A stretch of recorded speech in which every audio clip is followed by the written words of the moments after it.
新闻一4来看，海巡署高雄查缉队收到情报，讲有人伫婚姻未了地制造毒品，长期监控司机教路，就向婚姻地方法院申请搜查。现场是找到当做60万包毒品假背包，3000多公斤的相关材料，价值1亿8千万。 经过长时间的监控，了解到嫌犯作业的时间，查缉队员对前门、后门弄入去，直接抓人。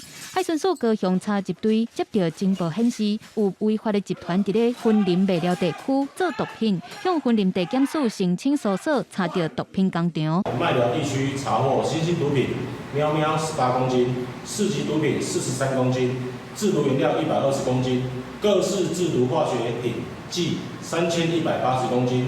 及制毒器具等证物。